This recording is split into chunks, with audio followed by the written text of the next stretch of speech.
The Utah desert had been quiet for weeks, almost too quiet. The eerie silence around Blind Frog Ranch had given Eric Drummond and Chad Olinger a brief moment to regroup, analyze their recent finds, and plan their next moves. The underground tunnels beneath the property had always held an air of mystery, but now they whispered something far older, something ancient. Eric had been up all night reviewing satellite imagery and seismic data, trying to make sense of unusual tremors that had registered across a narrow strip of land on the southern edge of the ranch. They were shallow, quick bursts, not strong enough to cause damage, but strange in their frequency and rhythm. When matched to the lunar cycle, the tremors lined up perfectly with full moons going back over 6 months. It's like the ground is breathing, Eric muttered to himself. Chad, on the other hand, had been focused on a series of glyphs etched into a cave wall they discovered last week. After sending images to a friend who worked with Mesoamerican iconography, he got an answer that sent a chill down his spine. These are depictions of Tlaloc, the Aztec god of rain, thunder, and earthquakes. Why would Aztec symbols be in Utah? It didn't make sense. But at Blind Frog Ranch, little ever did. The descent in a cloudless afternoon, Eric and Chad decided to investigate the tremor site. They loaded up their gear and headed to what they had dubbed Zone R12, a rocky bluff that overlooked a dried-out arroyo. The terrain was rugged, nearly impassable for their all-terrain vehicle, but they made it as far as the edge and continued on foot. As they descended into the arroyo, the wind shifted. It carried a low hum, deep and guttural, barely perceptible at first. Eric stopped mid-stride. "You hear that?" he asked. Chad nodded. "It's coming from the ground." They reached the mouth of a narrow cave, recently exposed after a minor landslide. Strange patterns lined the cave entrance, zigzagging lines and jagged spirals that looked like lightning bolts. Inside, the cave narrowed quickly, but they pressed on, the beams of their headlamps piercing the darkness. About 50 feet in, they found it, a large obsidian altar, broken in places, but unmistakably shaped like a crouching figure. Its eyes were hollow, its mouth wide open, and its head adorned with feathered carvings. Rain god, thunder god, earthquake god, whatever it was, the altar pulsed with an energy neither of them could explain. Chad set down his pack and reached for his camera, and then the tremor hit.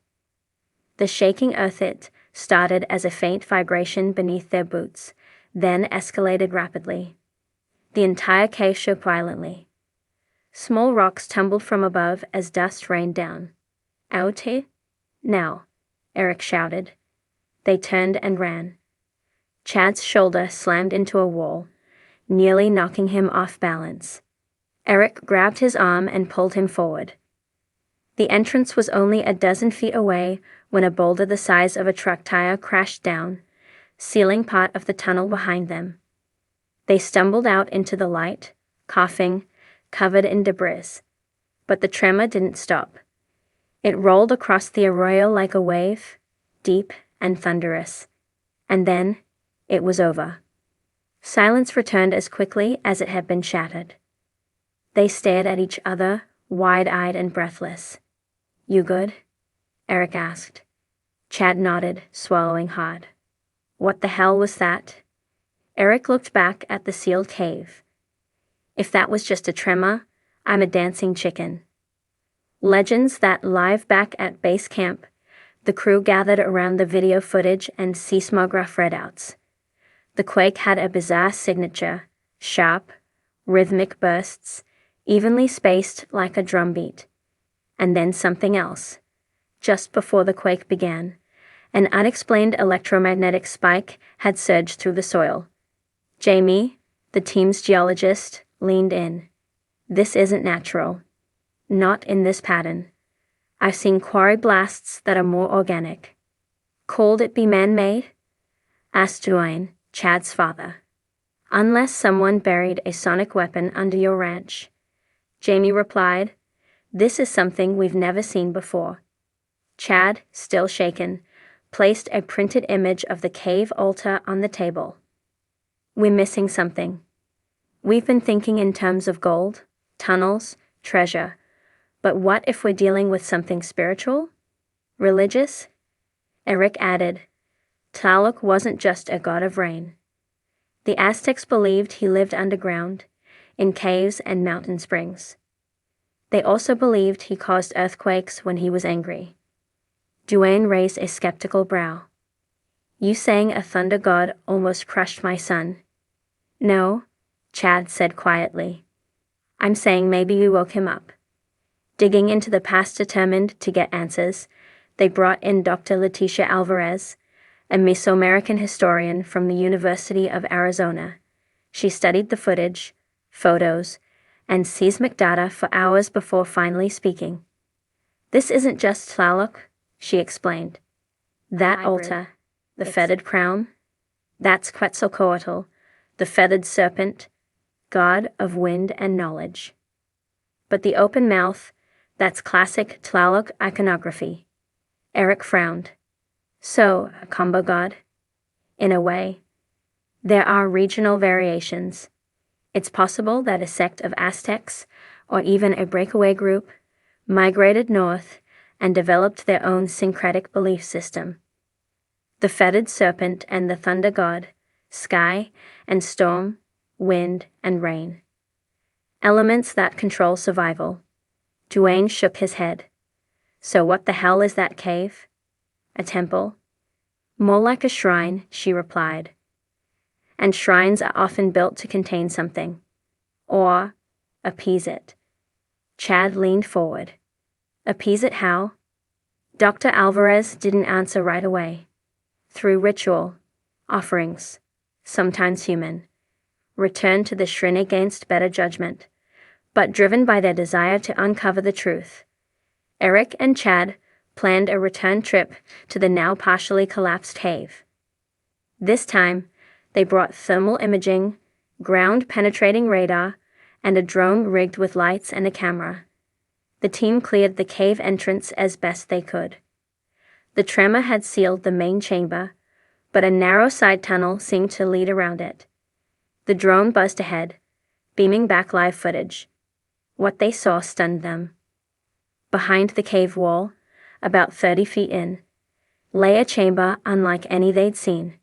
Its walls shimmered with mineral deposits, and in the center stood another altar, this one untouched by time.